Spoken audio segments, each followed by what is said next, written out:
Janapriya upscale 2 BHK 45 lakhs, 3 BHK 60 lakhs మాత్రమే. సితారా సైనిక్పురి.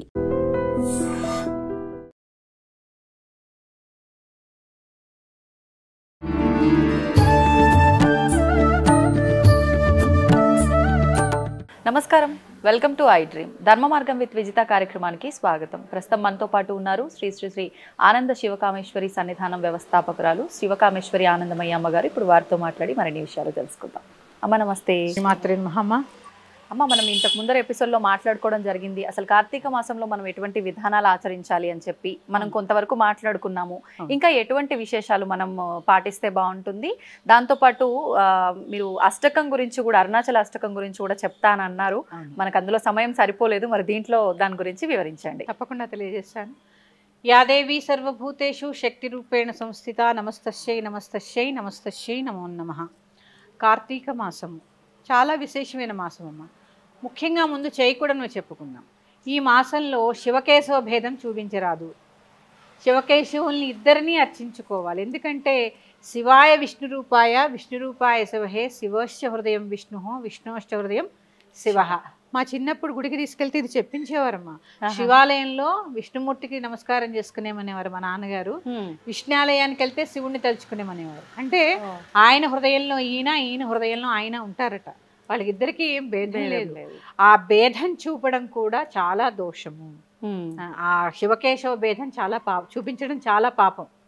అంటే పుట్టగతులు ఉండవు అనమాట. ఒక రకంగా చెప్పాలి అంటే శివకేశవ భేదం ఎట్టి పరిస్థితుల్లో ఈ మాసంలో చూపరాదు. ఎందుకంటే చూడండి, ఈ మాసాన్నంతా కూడా కార్తీక దామోదరుడిని అర్చించుకుంటూ ఉంటాము.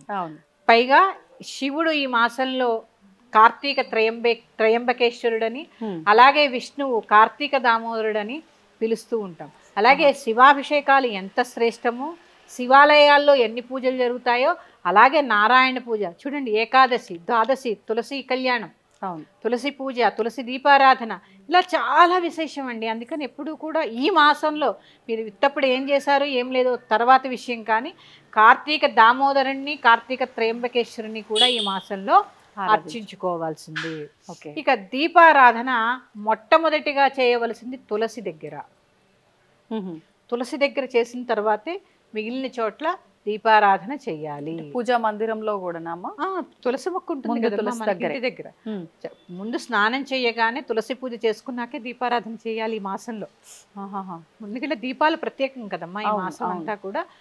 ఆ దీపాలు కూడా శ్రేష్టమైన ఉపయోగించండి. మహా అయితే 1 నెల డబ్బులు ఖర్చు పెడతారు అంతే. అంతే శ్రేష్టమైనవి. ఎందుకంటే ఆవు నెయ్యి మనకి ప్యూర్గా దొరుకుతుంది లేదు కాబట్టి నువ్వుల నూనె, ఆడించిన నువ్వుల నూనె తెచ్చుకుని మళ్ళీ ఎన్ని ఒత్తులు వేయాలి, సాధ్యం త్రివర్తి సంయుక్తం 3 ఒత్తులు వేసి చక్కగా దీపారాధన చేసుకోండి. తులసి దగ్గర దీపారాధన చేసుకుని, తులసి పూజ చేసుకుని, నివేదన చేసుకుని చక్కగా కార్తీక దామోదరుని అర్చించుకుని లోపలికి వచ్చి నిత్య పూజ చేసుకోండి. ఉదయం చేసేస్తున్నారు అంటే పొద్దున్నే అభిషేకం చేసేసుకోండి అమ్మా. చాలా ఏమీ రాదు మీకు. ఓం నమ శివాయ పంచాక్షరి మంత్రంతో చక్కగా అభిషేకం చేసుకోవచ్చు. ప్రదోష కాలంలో ఉదయం కుదరలేదు, మీ ఇంట్లో శివలింగం ఉంటే ఖచ్చితంగా శివుడి మీద కాసిన నీళ్లు పోసి ఒక బిల్వపత్రాన్ని సమర్పించండి. చాలా ఎందుకంటే మనం శ్రావణ మాసంలో చెప్పుకున్నాం ఒక ఎపిసోడ్లో, మీకు గుర్తుందో లేదు, సంపద అంతా కూడా శివాధీనం. సంపద కావాలి అనుకున్న వారు శివుణ్ణి అర్చిస్తే ఈ నెల్లాళ్ళు చక్కటి సంపద కలుగుతుందమ్మా. దీపంలో లక్ష్మి కొలువై ఉంటుంది. ఈ నెల రోజులు చక్కగా క్రమం తప్పకుండా దీపారాధన చేయడం వల్ల కూడా లక్ష్మీ కటాక్షం కలుగుతుంది. అందుకే కొన్ని నియమాలు, ఆహార నియమాలు, అల్లం వెల్లుల్లి తినకపోవడం, మసాలాలు తినకపోవడం. ఎందుకంటే ఈ మాసం కూడా చూడండి, సాయంత్రము పగలు తక్కువ ఉంటుంది, చీకటి తొందరగా అయిపోతుంది, ఆహారం అరగడం కూడా కష్టం. అందుకే ఉపవాసాలు ఎక్కువ ఈ మాసంలో. అంటే ఏవైనా కూడా మన ధర్మాన్ని, మన ప్రకృతిని అనుసరించే ఉంటాయి కదా మన ధర్మాలన్నీ కూడా. ఈ మాసంలో బ్రహ్మచర్యం పాటిస్తే కూడా చాలా మంచిది. అలాగే ఉపవాసాల దగ్గరకు వచ్చేసరికి చాలా మంది కార్తీక నక్తాలను చేస్తూ ఉంటారు. అవునమ్మా. నక్తాలంటే పొద్దున్నంతా ఉపవాసం ఉండి సాయంత్రం నక్షత్ర దర్శనం చేసుకుని రాత్రి భోంచేస్తూ ఉంటారు. ఇది ఒక నియమం, అది మీ ఇష్టం. అది మొదటి రోజు సంకల్పం ఏం చెప్పుకుంటే దాని ప్రకారంగా మీరు చేయొచ్చు. అలాగే ఆహార నియమాలు చెప్పాను చేయకూడని వాటిల్లో. అలాగే బ్రహ్మచర్యం పాటిస్తే చాలా మంచిదని కూడా నేను చెప్పాను. ఇక చివరిది, మగవారు కూడా దీపారాధన చేయాలి ఈ మాసంలో. ఈ మాసంలో. కేవలం స్త్రీలకే కాదండి, మగవారికి కూడా దీపారాధన అవసరము. ఐశ్వర్యం ఒక ఆడవాళ్ళకే కాదు కదా. చాలా మంది శివాభిషేకం చేస్తే ఏం వస్తుందండి, పుణ్యమే వస్తుంది. కాదండి, పుణ్యంతో పాటు చక్కగా లక్ష్మీ కటాక్షం కూడా కలుగుతుంది శివుడికి బిల్వార్చన చేయడం ద్వారా. అలాగే చాలా మందికి అపోహ ఉంది, శివాలయాల్లో ప్రసాదం తీసుకోవచ్చా? ఈ మధ్య కొత్తగా వింటున్నాం, శివాలయాల దగ్గర ప్రసాదం తీసుకుంటే దెయ్యాలు భూతాలు పడతాయని. అదంతా శుద్ధ అబద్ధం. చక్కగా తీసుకోండి. కానీ ఈ చండీశ్వరుడికి కోపం వస్తుంది మనం శివాలయం నుంచి ప్రసాదం తీసుకొని వస్తే అని అంటూ ఉంటారు కదా. అందుకే ఒక కొబ్బరికాయ కొట్టామనుకోమ్మా, ఓ చెక్క చండీశ్వరుడికి పెట్టాలి, ఓ చెక్క మనం తెచ్చుకోవాలి. ఓకే, ఒక చెక్క అక్కడ పెట్టి మొత్తం తెచ్చుకోవద్దు. అవును, ఒక చెక్క అక్కడ పెట్టి ఒక చెక్క మనం తెచ్చుకోవాలి. అంతే తప్ప దెయ్యాలు భూతాలు ఏమీ పెట్టవు. తీర్థం ఇస్తే తీసుకోండి. అంటే ఉపవాసంలో ఉన్నప్పటికీ తీర్థ ప్రసాదాలు తీసుకోవచ్చు అంటారా టెంపుల్లో? ఉపవాసంలో ఉన్న తీర్థం తీసుకోవాలి. ఓకే, భగవంతుడి తీర్థ ప్రసాదాలు తిరస్కరించరాదు. భగవత్ కటాక్షం అక్కడే కదమ్మా మనకి దొరికేది. అవును అవును, ఆయన దగ్గర ఉంది. ఎంత ఎనర్జీ ఉంటుంది వాటికి, ఆ నీటికి కానీ ఆ ప్రసాదానికి కానీ. ఆయన భుజించిన కొబ్బరి చెక్క మనం తింటున్నామంటే ఇంకెంత ప్రసాదం.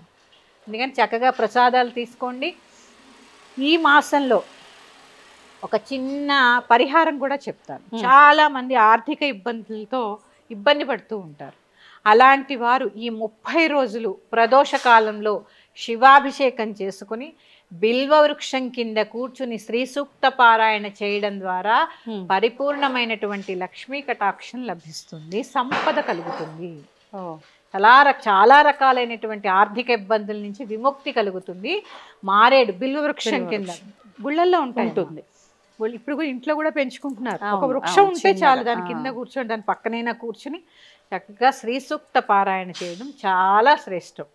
నేను ఇది ఆర్థిక ఇబ్బందులన్నింటినీ కూడా తొలగిస్తుంది. ఇప్పుడు ఈ పారాయణ చేస్తున్నప్పుడు ఒకవేళ ప్రత్యేకంగా నియమాలు ఏమైనా పాటించాలా? కార్తీక చాలా మంది పాటిస్తారు కార్తీక మాసం అంతా కూడా. ఒకవేళ అలా పాటించని వాళ్ళు ఈ పారాయణం మాత్రం చేసుకుంటాము అని అంటే ఆ ఫలితం ఉంటుందా? మరి నియమాలు పాటించాలా? చేసుకోవచ్చు. కాకపోతే ఆహార నియమాలేనమ్మా. సాత్వికమైన ఆహారం భుజించడం, కొన్ని కావాలంటే కొంచెం కష్టపడాలి కదా. అందుకని సాత్వికమైన ఆహారాన్ని భుజించడం. సాయంత్రం రాత్రి చదువుకోమన్నాను కాబట్టి ఒక దీపారాధన చేయడం ఆ బిల్వ వృక్షం దగ్గర, ఇది చాలా శ్రేష్టము. మీ అందరికీ కూడా చాలా సులువుగా చదువుకునేటటువంటి అరుణాచల అష్టకాన్ని నేను చదివి వినిపిస్తాను. చక్కగా చదువుకోండి. మీకు అందరికీ గూగుల్లో కూడా దొరుకుతుంది. దర్శనాదభ్ర సదసి జననాత్ కమలాలయే కాశ్యాంతు మరణాన్ముక్తి స్మరణాదరుణాచలే కరుణాపూరితాపాంగం శరణాగతవసలం తరుణేందుజటామౌళిం స్మరణాదరుణాచలం సమస్తజగదాధారం సచ్చిదానందవిగ్రహం సహస్రరథసోపేతం స్మరణాదరుణాచలం కాంచన ప్రతిమాభాసం వాంఛితార్థఫలప్రదం మాం చ రక్షసురాధ్యక్షం స్మరణాదరుణాచలం బద్ధచంద్రజటాజూటం అర్ధనారీకళేబరం వర్ధమానదయాంబోధిం స్మరణాదరుణాచలం కాంచన ప్రతిమాభాసం సూర్యకోటిసమప్రభం బద్ధవ్యాఘ్రపురీధ్యానం స్మరణాదరుణాచలం శిక్షయాఖిలదేవారి భక్షితక్ష్వేలకంధరం రక్షయాఖిల భక్తానాం స్మరణాదరుణాచలం అష్టభూతి సమాయుక్తం ఇష్టకామఫలప్రదం శిష్టభక్తి సమాయుక్తాన్ స్మరణాదరుణాచలం विनायकसुराध्यक्षं विष्णुब्रह्मेन्द्रसेवितं विमलारुणपादाब्जं स्मरणादरुणाचलं